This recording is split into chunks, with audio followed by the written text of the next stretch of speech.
In a time when gods walked among mortals and the line between myth and history was blurred, a tale was born, a tale of ambition, love, betrayal, and war. The stage is set for the great Trojan War, where legends were forged and destinies shattered. The shimmering waters of the Aegean cradle the shores of two mighty civilizations, Greece and Troy. Each side, blessed and cursed by the favor of gods, is drawn toward an inevitable confrontation. The air was thick with anticipation, and the echoes of divine whispers shaped the fate of men. In the sacred halls of Troy, under flickering torchlight, the oracle's voice trembled with a fateful warning: the life of the prince will decide the fate of the city. The silence that followed her words was deafening, broken only by the uneasy rustle of the priests. King Priam's heart grew heavy as he gazed upon his newborn son, Paris. The infant lay innocent and serene, unaware of the weight of destiny that hung over him, a destiny intertwined with the survival of Troy itself. Priam's decision to send his son away, a decision born of fear and hope, would echo across the ages. Far from the grandeur of Troy's golden halls, the young Paris grew up among shepherds in the quiet hills of Mount Ida. He learned to play the lyre, dance with the nymphs, and tame wild animals with ease. His laughter echoed in the valleys, a melody untouched by the weight of his lineage. Yet, beneath his carefree exterior, there was an undeniable grace, a royal essence that betrayed his humble surroundings. The gods watched him closely, weaving his life into their grand tapestry. In his dreams, strange visions flickered, a city ablaze, faces he did not know, and a woman of breathtaking beauty who seemed to call out to him. It began with a quarrel among the gods at a wedding feast. The golden apple, inscribed with the words, "To the fairest," was thrown into their midst, sparking a rivalry that would change the course of history.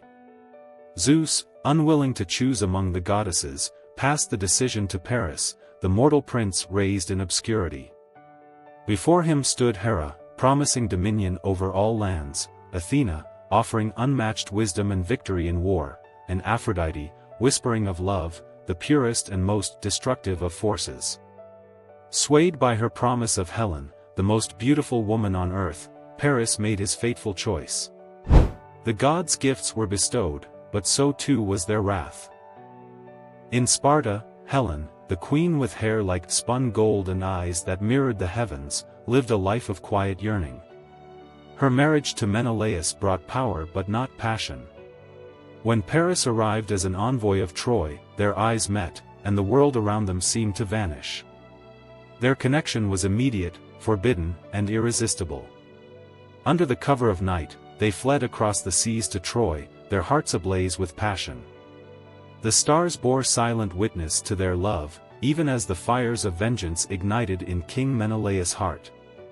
In his palace, Menelaus swore an oath of retribution, calling upon his brother Agamemnon to rally the Greek kings for war.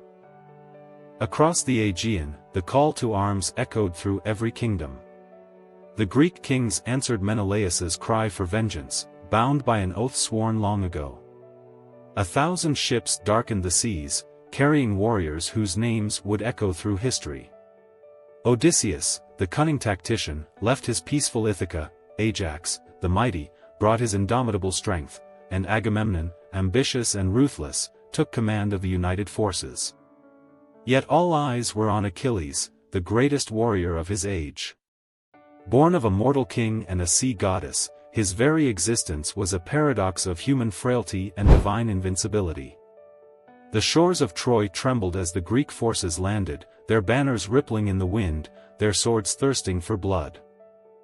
For 10 grueling years, the Greeks laid siege to Troy.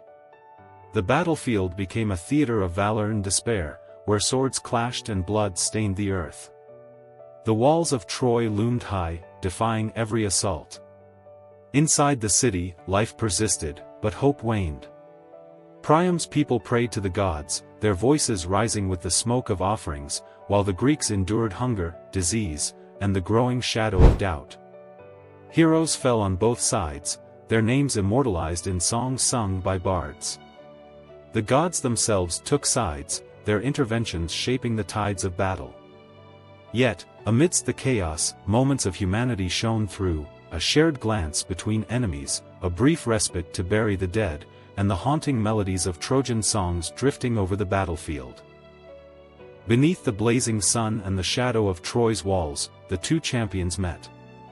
Hector, Troy's noble defender, bore the weight of his people's hopes. Achilles, consumed by wrath over the death of his comrade Patroclus, sought vengeance with a fury that seemed almost divine. Their duel was a tempest of skill and fury, their movements a blur of deadly precision. The clash of their weapons rang like thunder, a sound that silenced even the gods. When Hector fell, his final words, a plea for mercy and honor, went unanswered. Achilles, driven by his rage, desecrated Hector's body, an act that sent shockwaves through Troy and angered the gods. Defeat seemed inevitable for the Greeks, until cunning replaced strength. Under Odysseus's guidance, they constructed a wooden horse, a gift to the Trojans, left at their gates as a symbol of surrender. Unaware of the warriors hidden inside, the Trojans brought it within their walls.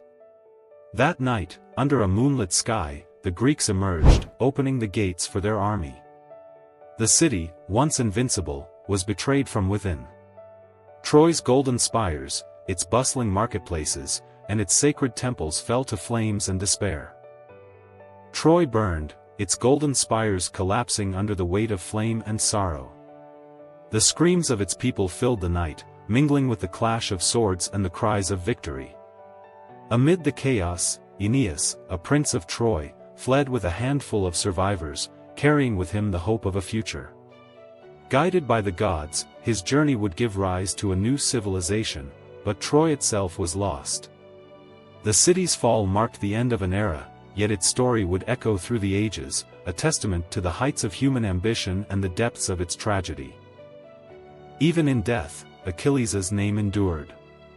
Struck down by an arrow to his heel, guided by the hand of the gods, the invincible hero fell. Yet his deeds, his courage, and his rage lived on, immortalized in song and story.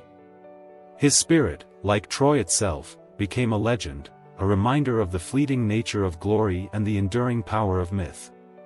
The echoes of the Trojan War would ripple across history, shaping the tales of kings and heroes for generations to come. Dear viewers, please engage with us by leaving objective feedback in the comments and suggesting topics you'd like to learn more about. And, of course, show your support by subscribing to the channel. Have an amazing day.